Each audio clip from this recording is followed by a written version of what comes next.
Antes de sua morte, Teresa revelou um segredo perturbador. Ninguém capturou a imaginação pública como ela. O maior destruidor da paz é o choro da criança inocente não nascida, disse Madre Teresa, um ícone de compaixão, amor e misericórdia, que será lembrada para sempre na história. Ela criou um legado, no entanto, por trás de seus atos altruístas, havia um segredo sombrio que atormentava sua alma. Sem dúvida, a pessoa mais abnegada que já conheci, não acho que exista qualquer ser humano que não acredite em Deus. O mundo a venerava como uma santa viva. Sussurros de uma escuridão oculta seguiam cada passo dela. No entanto, antes de falecer, ela revelou algo aterrorizante que abalou os alicerces de seu legado. Qual foi essa revelação? Um passado sombrio, um pecado oculto ou uma verdade poderosa demais para ser ignorada? Junte-se a nós enquanto desvendamos as revelações de Madre Teresa. Madre Teresa, também conhecida como Santa Teresa de Calcutá desde 2016, tem uma imagem pública complexa e multifacetada. Ela recebeu ampla admiração por seu trabalho caritativo altruísta, que lhe rendeu o prestigioso Prêmio Nobel da Paz por seus esforços para combater a pobreza e a angústia, consideradas ameaças à paz. Ao longo de sua vida, ela foi celebrada e reconhecida com inúmeros prêmios e títulos honorários, consistentemente classificada entre as pessoas mais admiradas do mundo. Muitos católicos a têm em alta consideração, considerando-a uma santa e buscando sua intercessão. No entanto, com os elogios, Madre Teresa também enfrentou críticas significativas. Alguns expressaram preocupações sobre a qualidade do atendimento médico fornecido por sua organização. Houve sugestões de que certos batismos em leitos de morte eram conversões forçadas, e ela foi acusada de ter conexões com o colonialismo, racismo e figuras públicas questionáveis. No entanto, ela nunca disse uma palavra, mas antes de sua morte, ela quebrou o silêncio e revelou um segredo aterrorizante. A jornada de Madre Teresa para a Índia começou com seu nascimento sob o nome Angesi Gonchi Bojashil em 26 de agosto de 1910, no Império Otomano de Skopje. Ela foi batizada no dia seguinte ao seu nascimento em Skopje e mais tarde considerou o dia 27 de agosto como seu verdadeiro aniversário. Madre Teresa era a filha mais nova de Nicole e Dranafili Bojashil. Seu pai, que estava envolvido na política da comunidade albanesa, morreu em 1919, quando ela tinha 8 anos. Em seus primeiros anos, ela desenvolveu uma profunda fascinação pelas histórias dos missionários e seu serviço altruísta em Bengala. Aos 12 anos, ela já havia decidido dedicar-se à vida religiosa. Essa determinação inabalável foi apenas fortalecida no dia auspicioso de 15 de agosto de 1928, enquanto orava no Santuário Sagrado da Madonna Negra em Letnice, um lugar que frequentava em suas peregrinações. Aos 18 anos, em 1928, ela disse adeus à sua casa e iniciou uma jornada para juntar-se às Irmãs de Loreto no convento de Loreto em Rathfarnham, Irlanda. Seu objetivo era aprender inglês, pois era a língua de instrução para as Irmãs de Loreto na Índia, onde ela aspirava a se tornar missionária. Infelizmente, ela nunca mais viu sua mãe ou irmã, já que sua família viveu em Skopje até 1934 antes de se mudar para Toronto.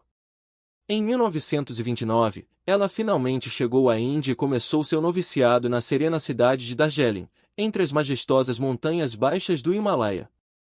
Foi lá que ela aprendeu bengali e começou a ensinar na escola de Santa Teresa, localizada perto de seu convento.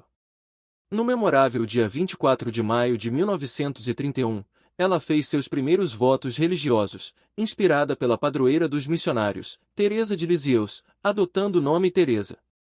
No entanto, como outra freira no convento já havia escolhido esse nome, ela decidiu homenageá-lo usando a grafia espanhola. O chamado missionário de Madre Teresa concretizou-se quando ela fez seus votos solenes em 14 de maio de 1937, enquanto trabalhava como professora na escola do convento de Loreto em Intale, a leste de Calcutá.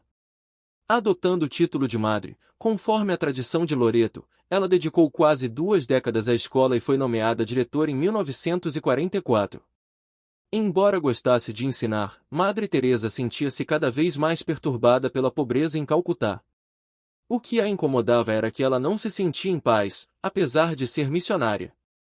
A fome de Bengala em 1943 e a violência durante o Dia da Ação Direta em agosto de 1946 intensificaram ainda mais seu desejo de ajudar os necessitados. Durante uma viagem de trem para Darjeeling em 1946, Madre Teresa sentiu um forte chamado interior para servir aos pobres da Índia por Jesus. Ela buscou e obteve permissão para deixar a escola. Em 1950, ela estabeleceu as Missionárias da Caridade, adotando um sari branco com 2 bordas azuis como o traje da ordem. Em 10 de setembro de 1946, Teresa teve uma experiência profunda, que mais tarde referiria como o chamado dentro do chamado durante seu retiro anual no convento de Loreto em Darjeeling. Ela sentiu-se compelida a deixar o convento e ajudar os pobres vivendo entre eles. Isso foi visto como um comando divino, que ela não podia ignorar sem trair sua fé. Joseph Langford, fundador dos Missionários Padres da Caridade, observou que, embora desconhecido por muitos, a irmã Teresa tornou-se Madre Teresa em 1948. Ela começou seu trabalho missionário com os empobrecidos, abandonando seu tradicional traje de loreto por um simples sari de algodão branco com borda azul. Madre Teresa adotou a cidadania indiana e passou por um treinamento médico básico no Hospital da Sagrada Família em Patna antes de aventurar-se nos bairros marginais. Antes de dedicar-se inteiramente aos desabrigados e famintos, ela estabeleceu uma escola em Motigil, Calcutá, no início de 1949. Madre Teresa foi acompanhada por um grupo de jovens mulheres que lançaram as bases para uma nova comunidade religiosa destinada a ajudar os mais pobres entre os pobres. Seus esforços rapidamente chamaram a atenção das autoridades indianas, incluindo o primeiro-ministro. Em 7 de outubro de 1950, Madre Teresa obteve a aprovação do Vaticano para a Congregação Diocesana, que mais tarde evoluiria para as Missionárias da Caridade. Em suas próprias palavras, essa congregação proporcionaria cuidado para os famintos, os nus, os desabrigados, os deficientes, os cegos, os leprosos, todas aquelas pessoas que se sentem indesejadas, não amadas, negligenciadas por toda a sociedade, pessoas que se tornaram um fardo para a sociedade e são rejeitadas por todos. A compaixão de Madre Teresa não terminou aí. Ela abriu seu primeiro hospício em 1952, com a ajuda das autoridades de Calcutá, transformando um templo hindu abandonado no Nirmal Hriday, Casa do Coração Puro, que foi disponibilizada gratuitamente para pessoas empobrecidas. O hospício foi posteriormente renomeado como Kaliga, Casa do Coração Puro. Aqueles admitidos na instalação recebiam cuidados médicos e podiam morrer com dignidade, seguindo suas respectivas crenças religiosas. Muçulmanos recebiam o Alcorão para ler, hindus recebiam água do Ganges e católicos recebiam o sacramento da extrema-unção. Madre Teresa descreveu isso como uma morte bela, onde indivíduos que viveram na indigência poderiam deixar este mundo com amor e compaixão. Além disso, ela estabeleceu um hospício especificamente para pessoas com hanseníase chamado Shantinagar, Cidade da Paz. As Missionárias da Caridade, a organização fundada por Madre Teresa, estabeleceram clínicas de hanseníase em toda Calcutá, oferecendo tratamento médico, curativos e alimentos para os afetados. À medida que o número de crianças desabrigadas aumentava, as Missionárias da Caridade também começaram a acolhê-las. Em 1955, Madre Teresa abriu o Nirmala Shishu Bhavan, Lar Infantil do Coração Imaculado, como um refúgio para órfãos e jovens desabrigados.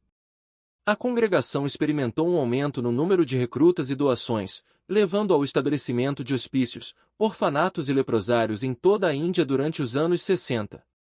Madre Teresa então expandiu o alcance da congregação internacionalmente, abrindo uma casa na Venezuela em 1965 com 5 membros. Posteriormente, casas foram estabelecidas na Itália, Roma, Tanzânia e Áustria em 1968.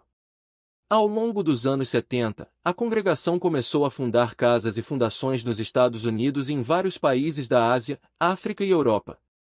Os Irmãos das Missionárias da Caridade foram estabelecidos em 1963, seguidos por um ramo contemplativo das Irmãs em 1976.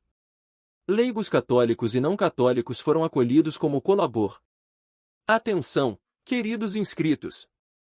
Se você tem algum parente com diabetes, temos uma solução que pode ajudar a cuidar da saúde deles. O link para o produto está na descrição do vídeo. Não se esqueçam de se inscrever no nosso canal e deixar o like para continuarmos trazendo conteúdo útil e informativo para vocês. Vamos juntos cuidar de quem amamos.